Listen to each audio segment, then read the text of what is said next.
Hi guys, আজি মই কম মাকৈ খেতি কেনেকৈ কৰে আৰু কি পদ্ধতিত কৰে।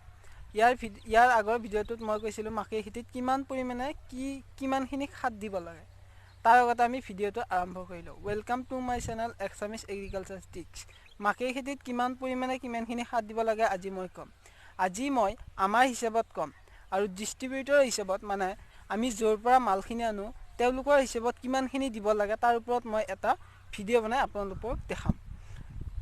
এতিয়া আমাৰ হিচাপত মাকৈ খেতিত আমি সাৰ দিওঁ, DAP দিওঁ 30 কেজি, তাৰপিছত পটাছ 15 কেজি আৰু দানা 1 বিঘাত 7 কেজিৰ পৰা 5ৰ পৰা 7 কেজি আৰু মাকৈৰ বিধান লাগে 3 কেজি। ধৰক বেলেগ আকৌ বেলেগ হয়। এতিয়া এটা নিউ মাকৈ আছে বাম্পাৰ, ধৰ 1 পেকেট 4 কেজি মাকৈ হ'লে 1.5 বিঘা মাটি যায়। তাৰপিছত এতিয়া পাইনুৰ আমাৰ বিঘাত 3 কেজি লাগে, DKC 3 কেজি লাগে। আমি বৰ্তমান এইবাৰ আমি 3টা মাকৈ লগাইছোঁ। পাইনুৰ লগাইছোঁ, DKC 9081 লগাইছোঁ আৰু হ'ল বাম্পাৰ লগাইছোঁ। এই 3টা মাকৈৰ মাজত এইবাৰ আমি কম্পিটিশ্যন চাম। এতিয়া আমি ইয়াত সাৰ দিছোঁ কিমান পৰিমাণে কৈছোঁৱে, বিঘাত DAP 30 কেজি দিছোঁ, পটাছ 15 কেজি দিছোঁ আৰু এই দানা 5ৰ পৰা 7 কেজি গৈছে আৰু গুটি আমাৰ 1.5 বিঘা মাটিত বাম্পাৰ গৈছে।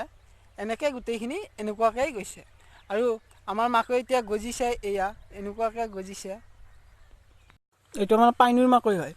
পাইনুৰ মাকৈ বৰ্তমান 3টাকৈ পাত হৈছে আৰু বাকী বাম্পাৰ আৰু DKC মাকৈ কেইটা পাত হৈছে, কিমানখিনি হৈছে আপোনালোকক মই নেক্সট ভিডিঅ'টোত বনাই দেখাম।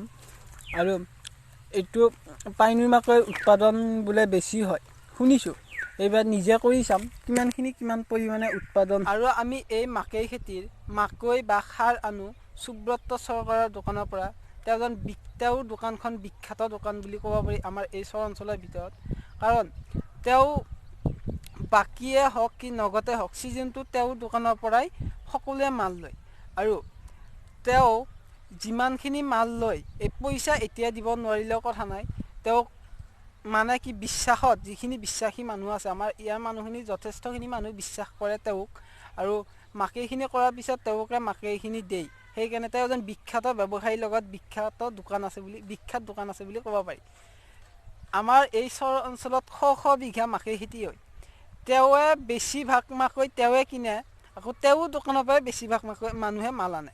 সেইকাৰণে তেওঁৰ ইণ্টাৰভিউ এটা মই ল'ম, ইয়াৰে চাওঁ তেওঁৰ সময় কেতিয়া হয়, এদিন যাম তেওঁৰ তাত, তেতিয়া তেওঁৰ ইণ্টাৰভিউটো ল'ম আৰু আপোনালোকক দেখাম তেওঁ দোকান কেনেকৈ ষ্টাৰ্ট কৰিছিল, কি পদ্ধতিত কৰিছিল, গোটেইখিনি তেওঁক সুধিম মই।